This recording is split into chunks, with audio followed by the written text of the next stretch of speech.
Hi Terry, I'm Hi. Julie. Hi, nice to meet you. It's nice to meet you. How has your semester been going so far? It's been going good so far. Well, I do have to talk about what brought you in here today. Mhm. So what I typically explain to students is that our office receives reports on students if there's any concerns. So if there's something that happens in the classroom, we'll get reports from professors. If there's something that happens off campus, we do get local law enforcement police reports, as well as university police reports, and then on campus if any of the staff have any concerns. So in this situation, we did receive a police report since this happened pretty early in the morning. They were the ones who responded. So because of that, we looked at that information and saw, okay, this does seem to be a concern. That's potentially a policy violation. So when that happens, we do send a letter to the student indicating we received this information. You haven't been found responsible of anything, but we do need to get some more information from you about what happened and then piece everything together. Okay. So this is the first step in our conduct process. We're going to talk about the information that was given to us, so I'll share the report with you. We'll look back to those alleged charges to figure out what fits and what doesn't fit, get your side of the story so you can fill me in with everything, and then we'll decide kind of how to proceed. So you'll have some options on how to move forward. Okay. Sound good? Yeah. Okay, so the first thing I want to do actually is have you read these 13 statements. Okay. So this information up here are your rights in the process as a student. So I'll have you read over numbers 1 through 13 and let me know if you have any questions about those. Okay. So I'll let you take a moment.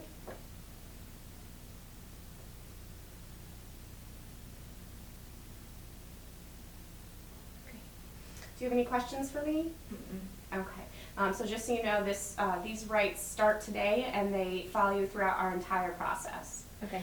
So what I'm going to have you do then, if you don't have any questions, is initial and date that you did receive those.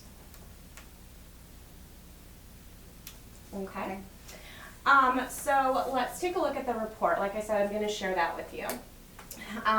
So let me read this out loud to you. So that sounds like it was a pretty significant evening. Do you remember much of that evening? I remember bits and pieces. There's some stuff in there that I don't remember, that I don't think happened. So take me back to that evening before any of this happened. What Okay. were you doing? We had been hanging out with some friends on the hall in Eagle Village. And so, it was during finals and we were just having fun like we always did, running through the hallways, knocking people's doors, like playing tag and throwing like popcorn at everyone. We always did that. And so we were doing that and,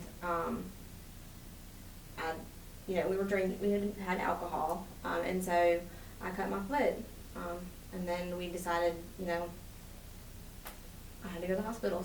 So let's look at the charges here, okay? Okay.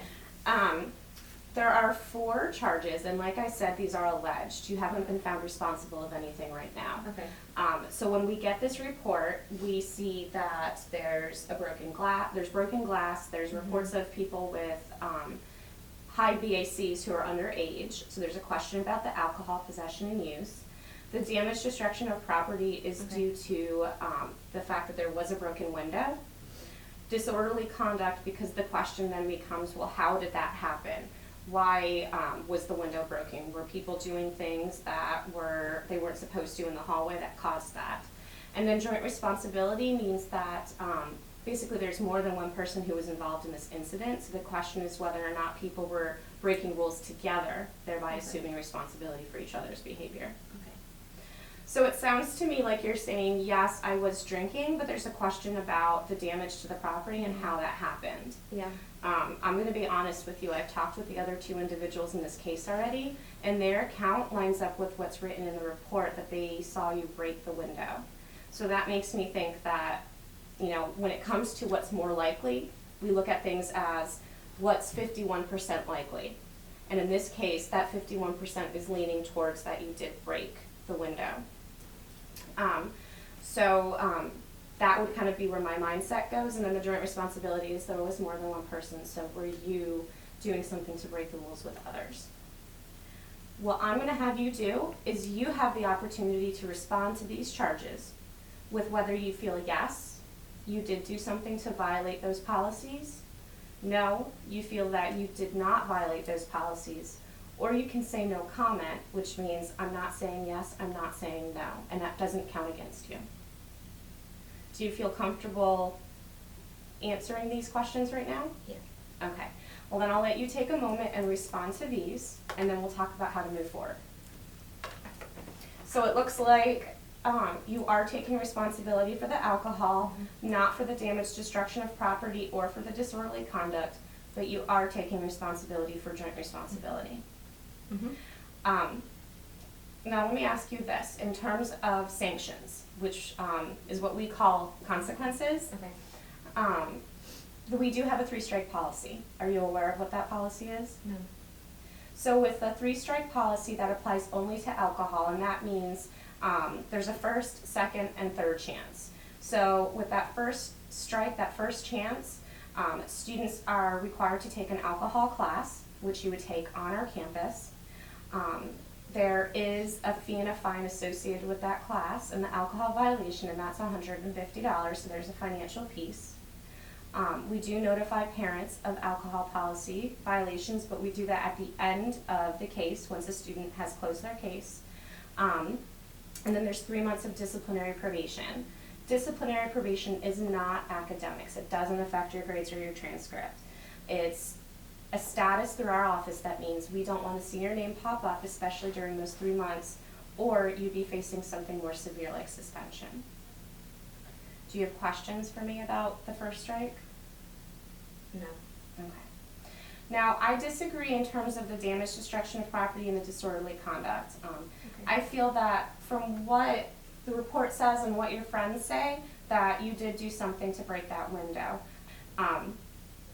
My decision would be that I'd be finding you responsible, but it sounds like you disagree. I disagree. So let's talk about options of how to move forward. Okay. So there are 3 options here.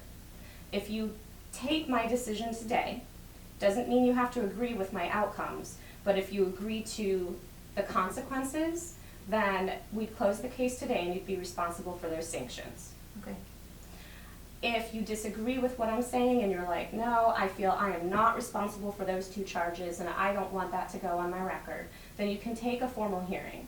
And there's 2 types. There's a formal hearing with one person, a hearing officer, where one person decides your case, and you and I would go before that person and I would tell them what I've discovered through everything, and then you tell them your side of the story, and they'd make a decision based off of that. Okay. Or you can have a conduct board, which is the same process, but instead of a hearing officer, one person, there's a board of 5 to 7 faculty, staff, and students. Okay. And those people are trained to hear cases. So again, you and I would both go there. I would say what I've learned in talking to everybody through this process. You'd have the opportunity to state your side of the story, have them ask you questions, and you can also bring witnesses or character letters on your behalf. Okay. I think that I would like to go with the formal hearing with the board. Okay. Then I'm going to have you initial next to number 2. Now, we do have conduct advocates that we can put you in contact with if you want somebody to help you prepare. Yeah, I would like that. Okay, so I'll have you just check next to yes. And then down here, this states that we've gone over what the charges mean, what your rights are in our process, the possible outcomes. I went over those sanctions, but that doesn't necessarily mean that that's what the board is going to do. The board hears this case fresh and makes their own decision. Okay. So that could be worse, that could be better, that could be in your favor.